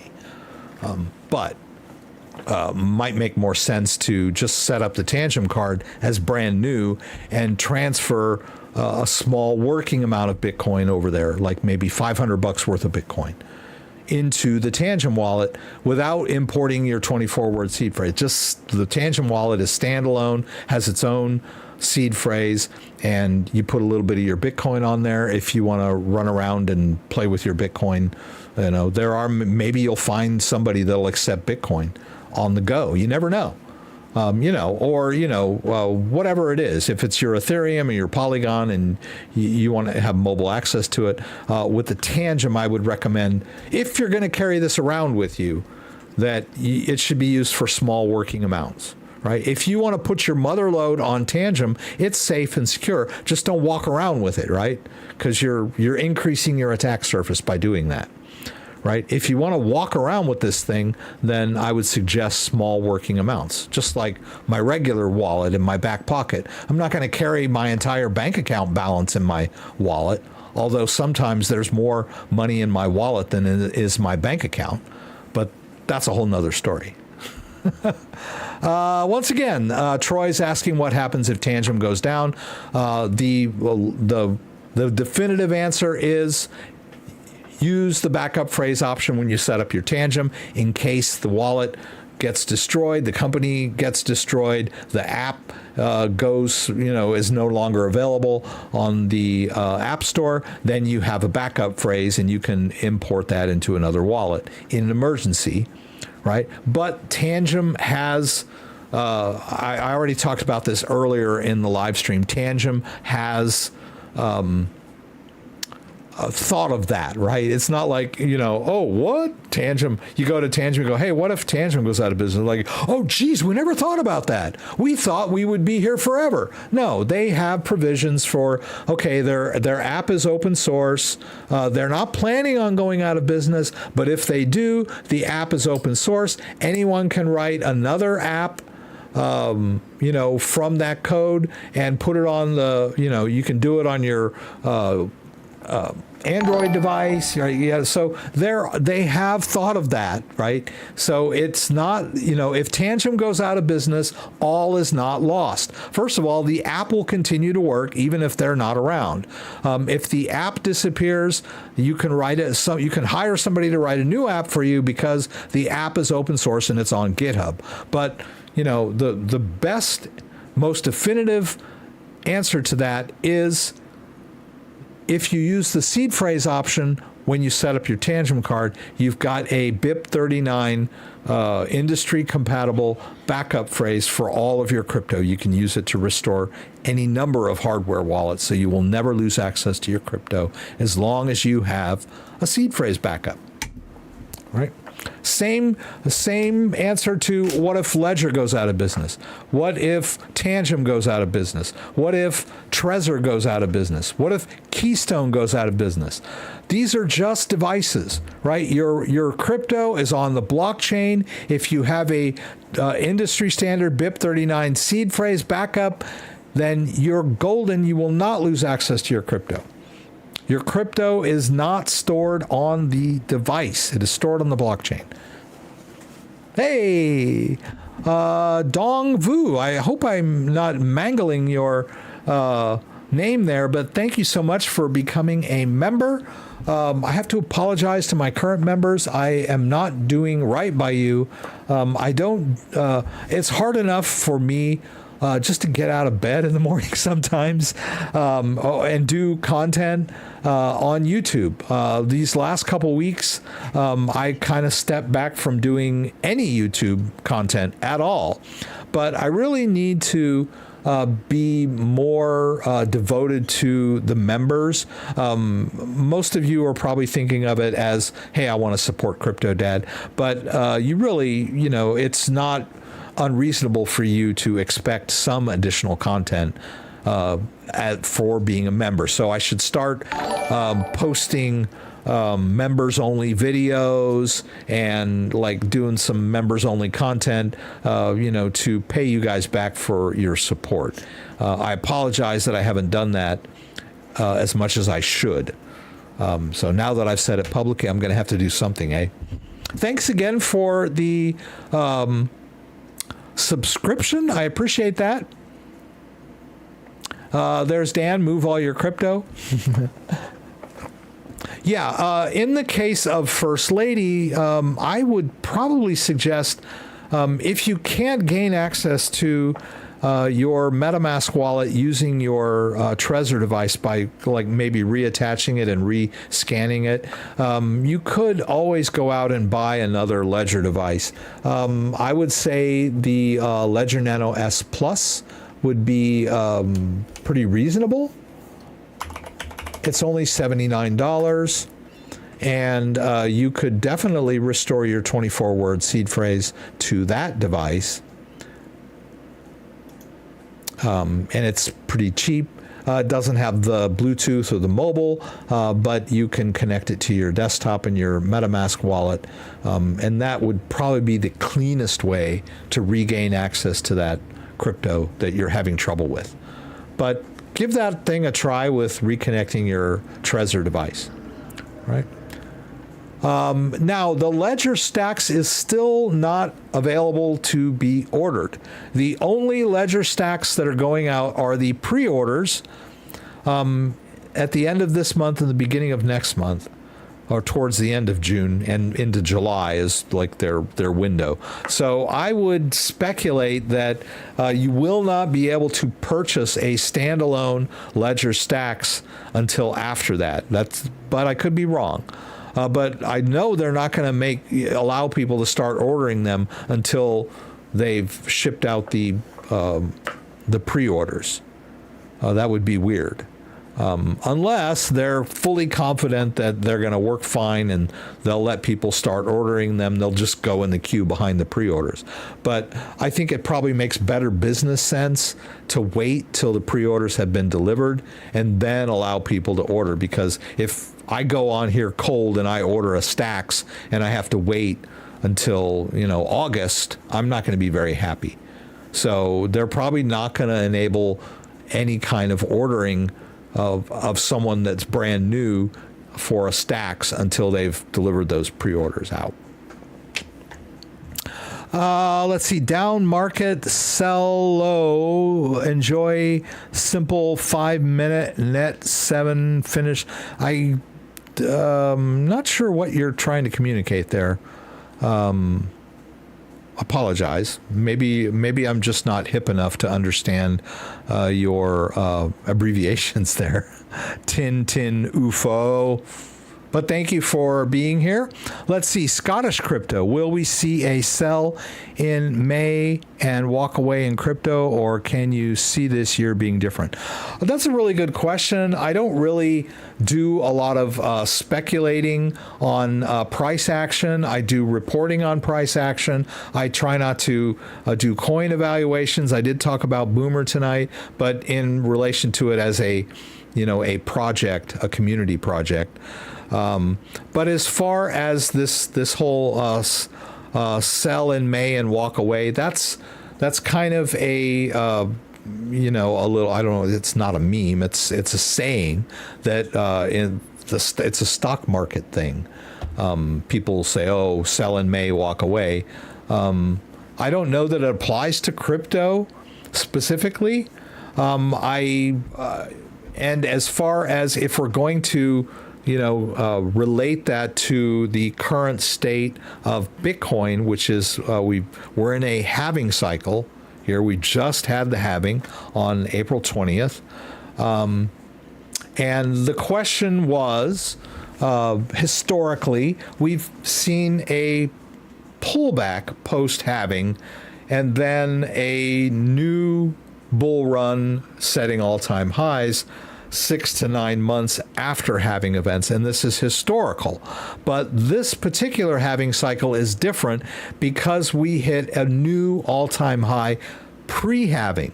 We hit an all-time high of 73,000 in March, And so now we don't really know what the pattern is going to be because we've already broken the old pattern.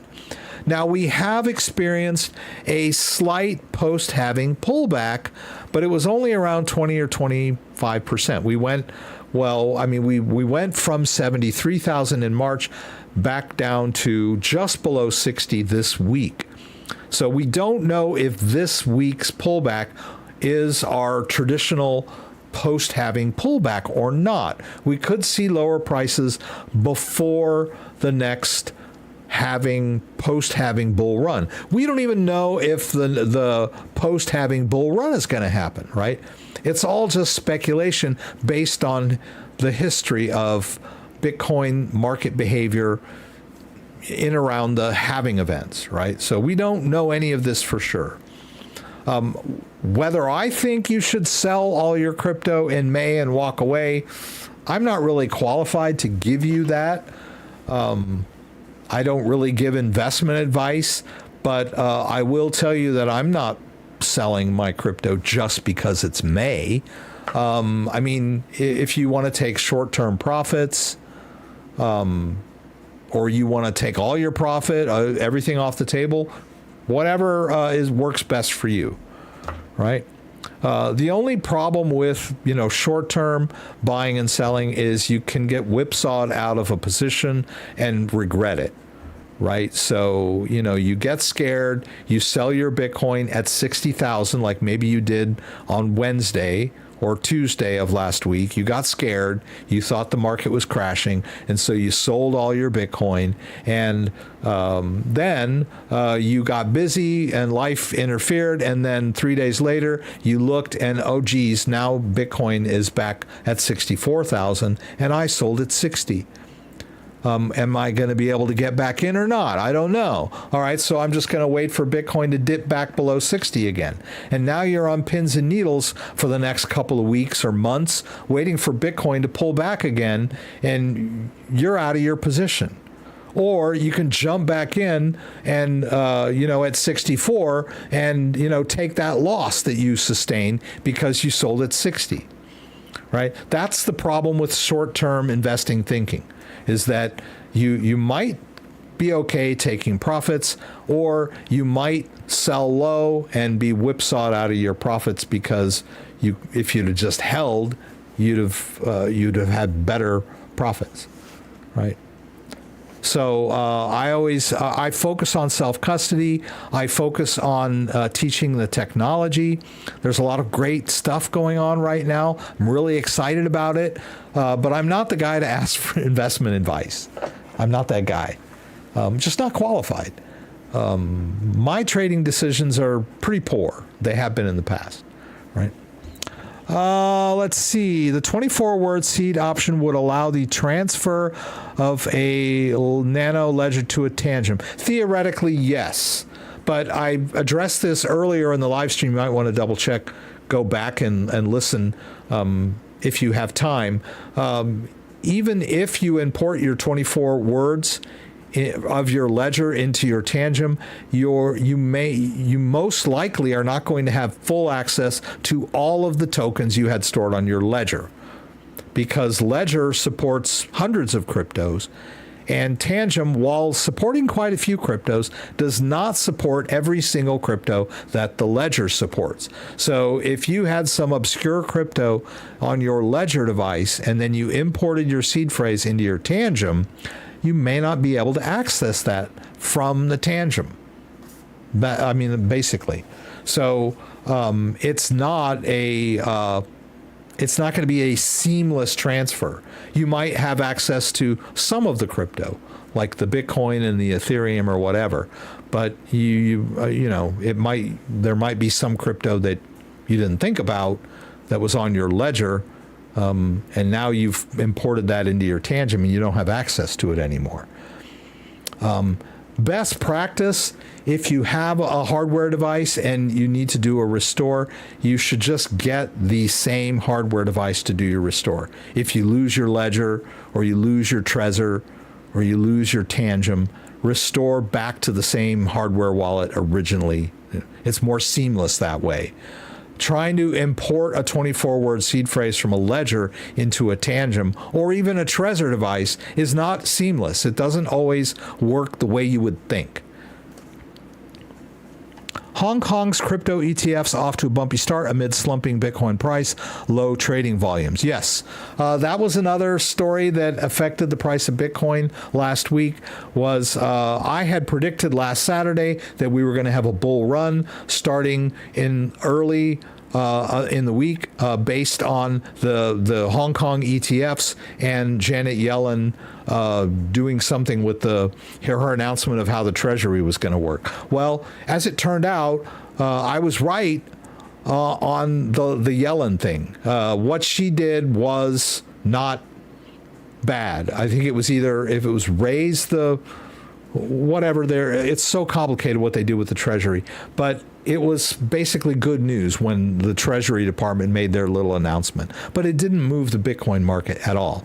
And then the Hong Kong ETFs, even though they debuted on April 30, they didn't have a whole lot of volume, so it turned out to be kind of a down event rather than good news event, right? It's good news that ETFs, Bitcoin ETFs and Ethereum ETFs are now trading in Hong Kong. Bad news that they did not live up to all their expectations, right? There was somewhat low volume there. So I was wrong last Saturday, right? There you go. That's a good example of taking trading advice from me, is me predicting, a blast out upswing midweek last week, and we didn't. We got a downswing down below 60. Right.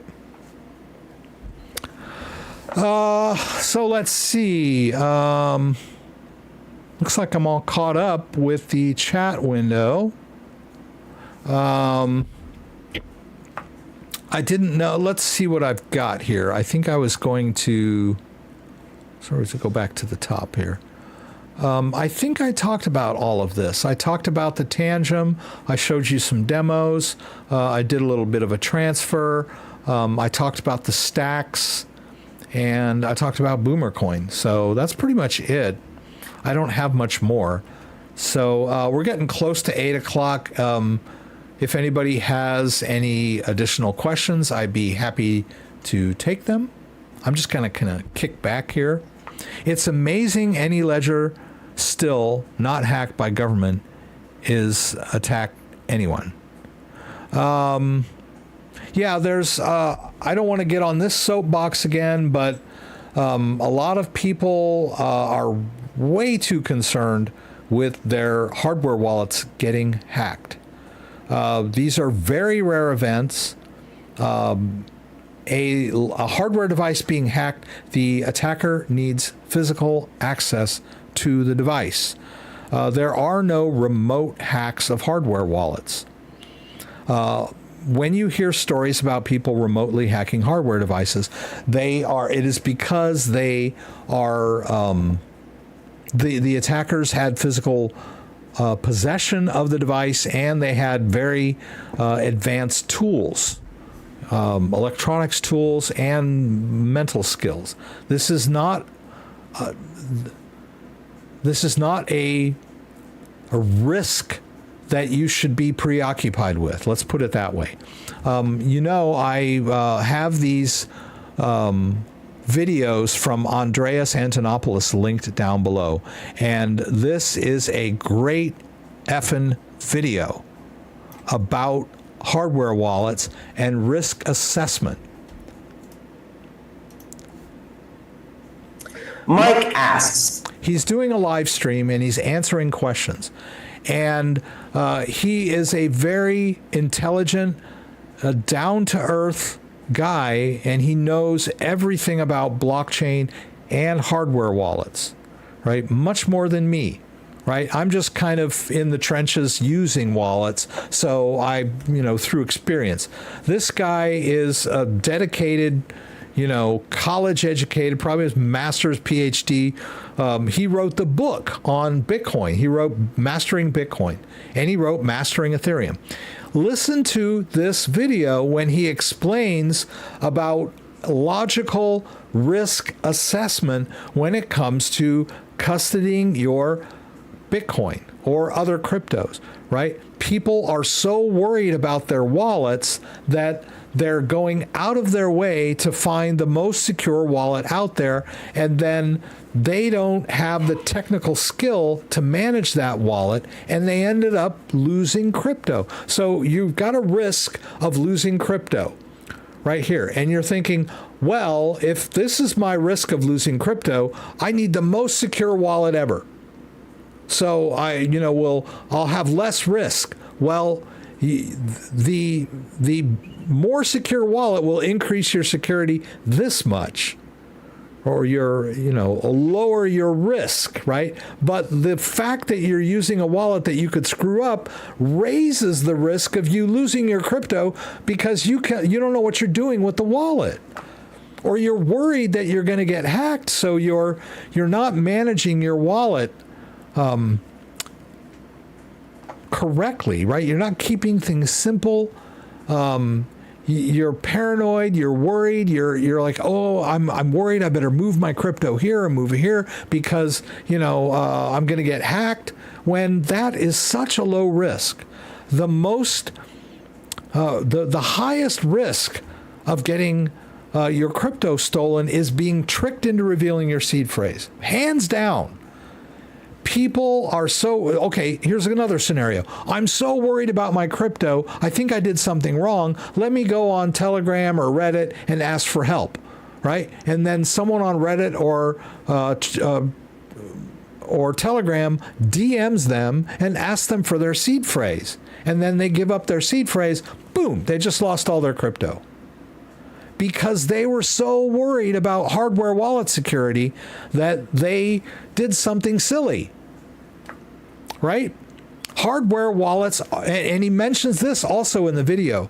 Yes, there are risks, and there is every single hardware wallet out there requires a level of trust in the company that makes the hardware wallet. That is a fact of life. That does not mean that they're insecure. Right? So the risk assessment is what's important. So, I mean, check out this video. It talks about managing seed phrases and doing a risk assessment based on your level of expertise. And don't split up your seed phrase into 5 pieces and write it backwards and do all kinds of crazy stuff because you're worried someone's going to find your seed phrase. You're going to lose access to your seed phrase that way. And if you die, no one's going to remember or know about your crazy little scheme that you came up with on your own, right? Write your seed phrase down on a piece of paper or a metal medium, store it in a safe place, make sure no one finds it, right? Don't get all paranoid about, someone's going to find it, they're going to break into my house and, they're going to do a fine-tooth comb search and they're going to find it, so I better split it up and put it in a million different places. You're going to lose your crypto that way. So, guys, please don't worry so much about hardware wallet security. Yeah, it is much more common for people to get tricked into revealing their seed phrase than for their wallet to get hacked. A hardware wallet is hands down the most safe and secure way to self-custody your crypto, period. Right? All this FUD about, this wallet's vulnerable, it's got a back door, it's hackable, all that is just like FUD stuff. I know. That's me. Let's see. Hong Kong's crypto. Okay, we talked about that. First Lady. I would be interested to hear your opinion on the longevity of Pulse Chain. Do you think the SEC's investigation has permanently tainted Pulse Chain despite the lower gas fees? I am not a big believer in Richard Hart, his Pulse Chain, or his whatever that other token is. I consider it a scam. It might not be a scam. He might be legitimate, but it has all of the hallmarks. Hex token, that's the main token. It has all the hallmarks of a Ponzi scheme. And the fact that this guy is living abroad and, he won't show up for, he's being investigated and all this stuff, just, there's red flags all over it. So yeah, I don't believe in Pulse Chain or Hex or Richard Hart. That's just my opinion. Could you show how to use a bridge to swap crypto on MetaMask? I have assets on Polygon that I need to put ETH, like wrapped ETH, on Polygon. There are bridges out there for Polygon. I am not... Whoops. Trying to think this thing here. Yeah. First of all, using the bridge for Polygon is going to cost you Ethereum fees. And it's complicated. And if you're not technically savvy, it's probably not the best way to bridge your assets. The hands down, the easiest way to bridge assets, and this may sound lazy, is drop them on Coinbase and then withdraw them back on another chain. You can do that all day long on Coinbase, right? Drop your Polygon in there, and then you can withdraw US dollar coin, or let's do the receive. You can receive US dollar coin on any of these networks, right? Polygon, Optimism, Avalanche, Arbitrum, Base. So just drop your stable coin or your Polygon into your Coinbase account, and then if you want to withdraw it on a different chain, you can do the same thing. You can send it out on any of these chains back to a wallet for little to no fees, right? So using bridges can be complicated and cost you a lot of fees. And there are like faux bridges out there that'll empty your wallets, or you'll screw up and lose something, when it's so much easier. And you could do this on Binance US or Binance proper or Kraken or whatever. Just drop your coins onto an exchange and then pull them back out on the network that you want. That's what I always do. I don't use bridges. I use the base bridge, but I had to eat a huge Ethereum fee when I did that. It was so much easier to just withdraw my Ethereum from Coinbase on the base network for free than to use a bridge. So I'll say that. Anyway, it's been good tonight. I didn't see a whole bunch of questions, but I do want to thank everyone that was in here tonight. Sil, thank you so much for your donation. Thank you, everybody that subscribed tonight. Thank you, Kenny, for the news. Thank you, Dan and JDO, for moderating. Thanks, everyone that subscribed during the live stream, and thank you everyone that asked a question. I hope I gave you satisfactory answers. If I did not, please feel free to shoot me an email. My email is in the description down below, thecryptodad@gmail.com. One word, thecryptodad@gmail.com. So shoot me an email if you have a burning question that fell through the cracks tonight. If you like this video, give me a thumbs up. If you'd like to subscribe to my channel, I would appreciate it. When you subscribe, there's a little bell that you can click that will allow you to be alerted whenever I post new content. Also, I will be here next week, 6 p.m. Eastern Standard Time. Join me again for the live stream from Michigan, where you can throw out questions and I'll do my best to get them answered. I haven't done my Wednesday stream in, I think, the last 3 Wednesdays, but who knows? I might feel up to it this Wednesday. So, have those notifications ready. I might pop up on Wednesday and do a live stream. So once again, I want to thank everyone that was here tonight, and have a great week.